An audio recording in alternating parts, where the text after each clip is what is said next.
ketentraman dan ketertiban di desa wilayah bapak-bapak ini. Jadi tadi Pak Camat, Pak Kapolsek tadi sudah menyampaikan mengenai istilahnya kita harus selalu bersinergi. Kan bersinergi.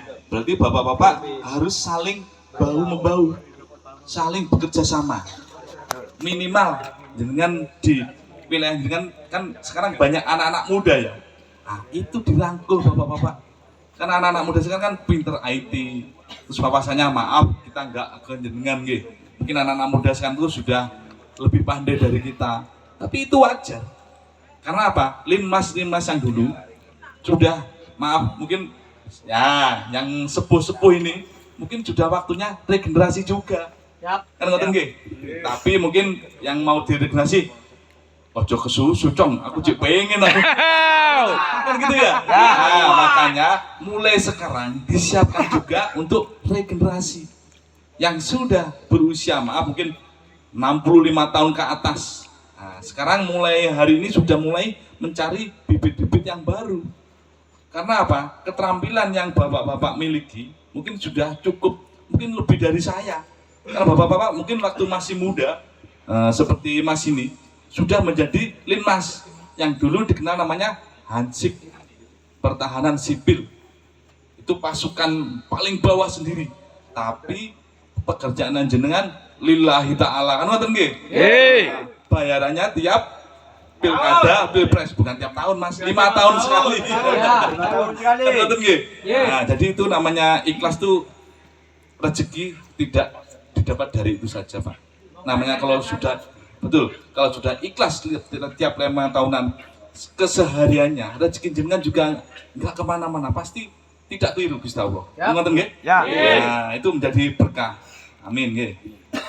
Terus ada namanya namanya NI, itu inovasi. Jadi mungkin wilayah bapak-bapak itu tidak sama kan? Mungkin ada yang mudah dijangkau oleh alat komunikasi, ada mungkin yang agak naik perbukitan. Nah, di situ peran Linmas dibutuhkan. Dengan mungkin juga yang sepuh-sepuh tidak bisa pakai HP.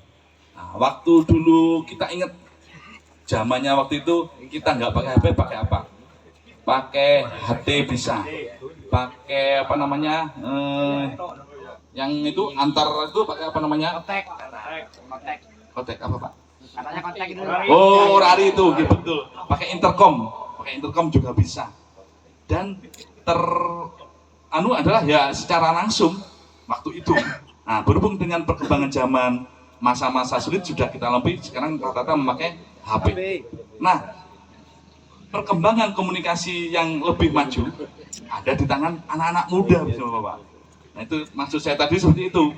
Perlunya regenerasi. Insya Allah yang sepuh-sepuh ikhlas gitu nanti gitu. Siap. Nah, yang muda-muda jangan dulu Pak. Yang sepuh-sepuh harus siap untuk memberikan tongkatnya kepada yang lebih muda. Karena ini pekerja sosial kita ini tidak ada gajinya, tidak ada banyak. Ya, lillahi ta'ala tadi. Yang ketiga adalah gerak cepat. Gerak cepat. Jadi bapak-bapak unsur yang paling bawah, jenengan kan pasti tahu situasi, kondisi, ketentraman dan ketertiban di wilayah bapak masing-masing itu paling kecil adalah lingkup RT. Kan ngoten nggih? Berjenjang mulai RT, RW dan desa.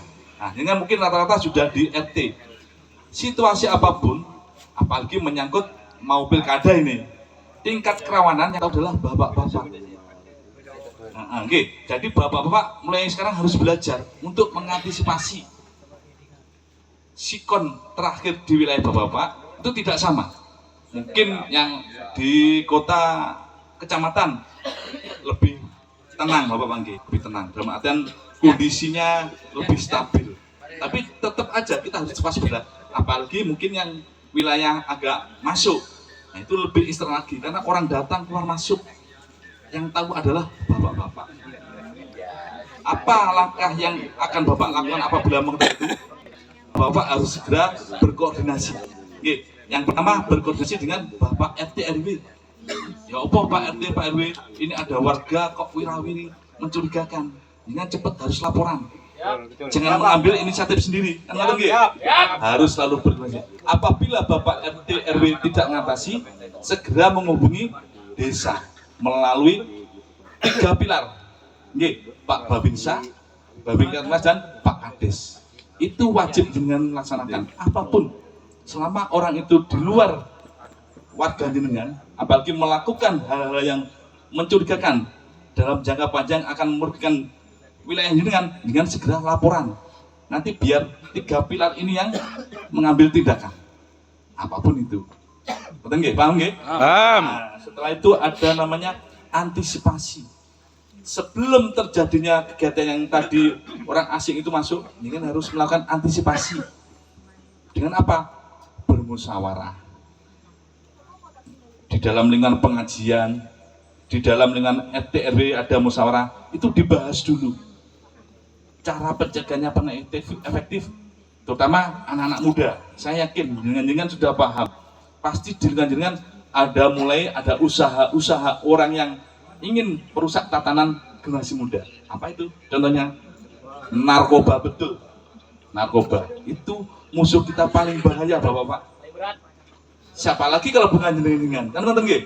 Jenengan harus proaktif untuk segera melaporkan hal tersebut, tapi sebetulnya musyawarah dulu langkah apa yang akan diambil. Minimal nanti siapa yang bisa menangani adalah 3 pilar tadi dalam lingkup desa. Yang terakhir adalah kita harus persuasif. Persuasif itu apa? Jadi ada kegiatan ataupun yang kurang berkenan di wilayah masing-masing, jadi harus pendekatannya yang baik. Tidak boleh arogan.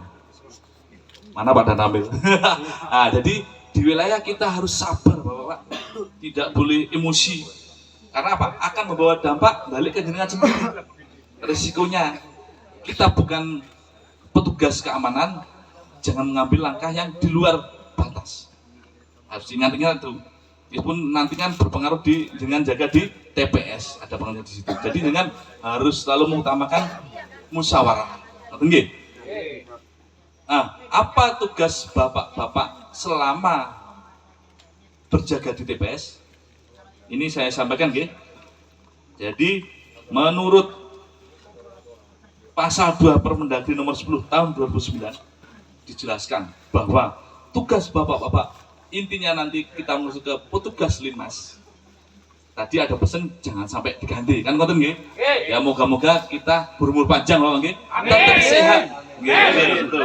Nomor 1 adalah menjaga dan memelihara ketertiban dan keamanan di setiap TPS. Jadi Bapak pada hari apa Bapak? Tanggal berapa? 27. Coba Bapak itu, ya monggo silakan diri. 27 November. Hari apa? Hari Rabu. Tuh, sini Bapak. Enak, Bos.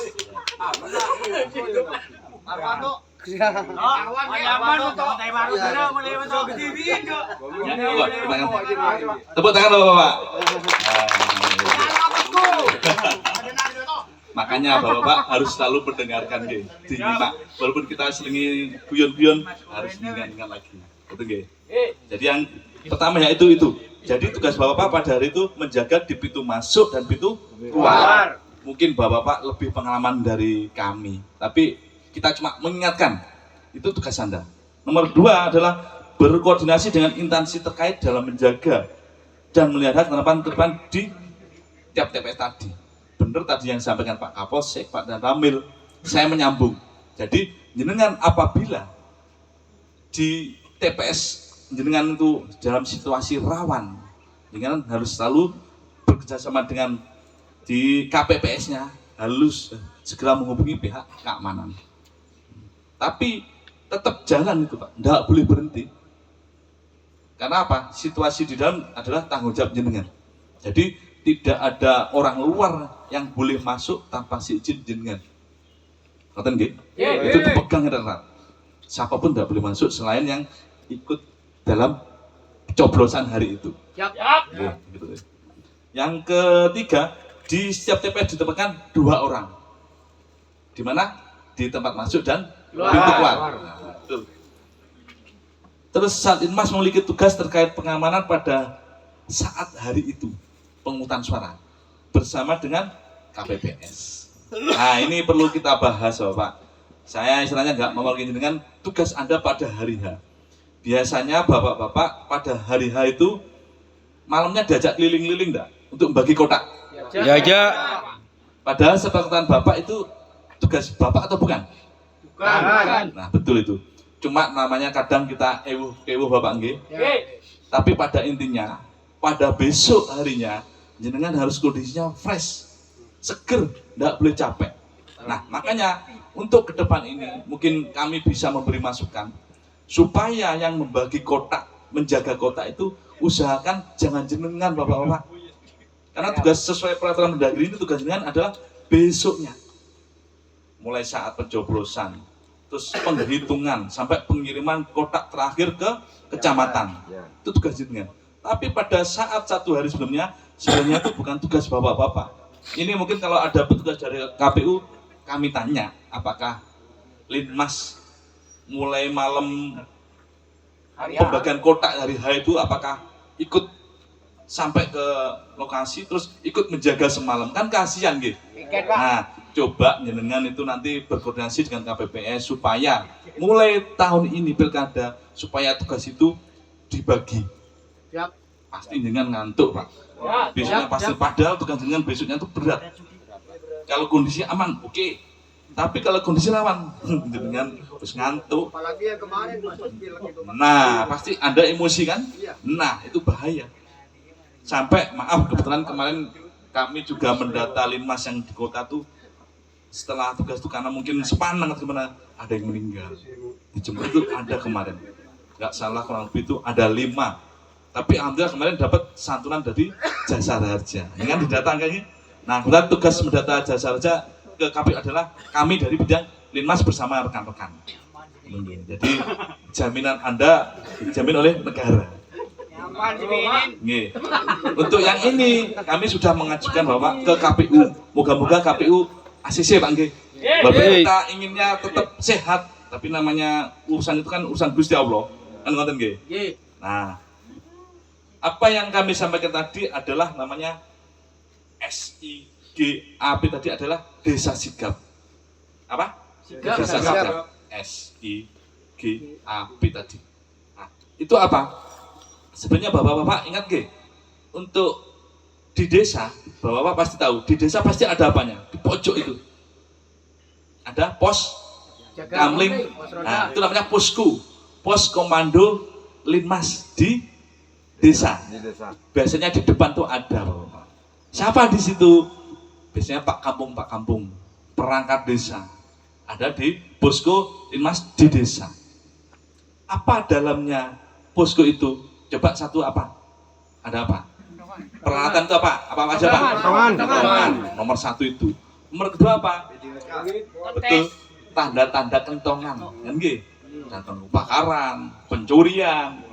Dan ada lagi nama-nama di bawah tanda tadi adalah nama-nama pejabat. Betul.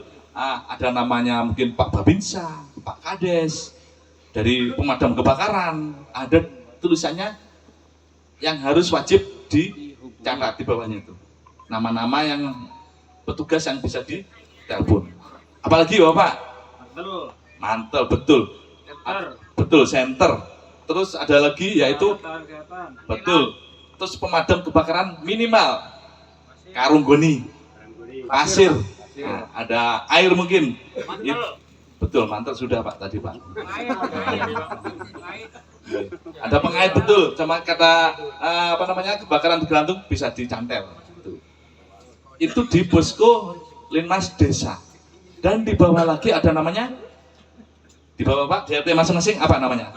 Pos kamling, betul. Di pos kamling isinya apa Bapak? Minimal sama kayak tadi di posko desa. Kentongan, tanda bahaya, pengait, apar, pemadam kebakaran minimal harus ada itu. Siapa yang koordinatornya? Ya bapak-bapak ini. Kan ngoten nggih. Nah, jadi nanti minta tolong setelah kegiatan ini Bapak sebagai pemotor yang Ujuk Mbak untuk pos linmas supaya dihidupkan. Pos kampling Bapak nggih? Ya. Nah, Bapak berkoordinasi dengan Pak RT, Pak RW. Pak, gimana Pak? Desa kita kok adem ayem saja. Ngoten nggih? Ya minimal dari warga kan bisa didata giliran. Ngoten nggih? Jadi ada daftar tiketnya siapa saja. Pak RT mungkin dalam minggu hari 1 kali. Ini kan juga minimal warga 1 kali di malam itu harus wajib jaga. Tapi ya jangan sampai Pak, kasihan. Jam-jam bisa mungkin digilir 2 jam atau 1 jam-jaman. Jangan sampai full. Besoknya enggak kerja nanti kan ngoten nggih. Akhirnya capek. Itu wajib jenengan sebagai ujung tombaknya. Yang kedua, anunya apa? Begitu jenengan jaga di pos kampling, tahu tadi yang saya sampaikan keberadaan lingkungan ada yang wirawiri tadi. Nah, nyambung nggih? Nah, itu tujuannya. Ketemu nggih? Itu namanya desa sigap yang tadi saya sampaikan. Apa namanya? Desa? Sigap. Itu tadi sudah paham nggih? Jadi alur jadi tadi Pak Daname, Pak Kasat, Pak Kapolsek tadi ini intinya. Paham nggih? Nah, jadi ketentraman dan ketitipan keamanan di lapangan adalah jenengan. Sampeyan ini bapak-bapak di ujung tombak. Bapak-bapak harus bangga, nggih. Tapi jangan lupa pekaderan harus tetap Pak. Mungkin kan petugas linmas di masing-masing kan sudah ada yang sepuh, sudah mungkin maaf ya, mungkin sudah pendengarannya mulai berkurang, siap-siap untuk ganti yang baru. Masalah seragam tadi, dengan upayakan dengan Pak kampungnya ke Pak Kades, jangan Pak, tetap Pak, karena sudah aturan dari Permendagri dana desa itu bisa diajukan melalui bisa. Siap. Nggih, sampaikan nanti ke Pak Kadesnya seperti itu, enggak apa-apa. Itu haknya jenengan itu. Tapi harus tetap melalui peraturan yang berlaku. Dan nggih. Mungkin Bapak ada yang tanyakan, silakan. Yang tadi saya sampaikan bisa dengan cerah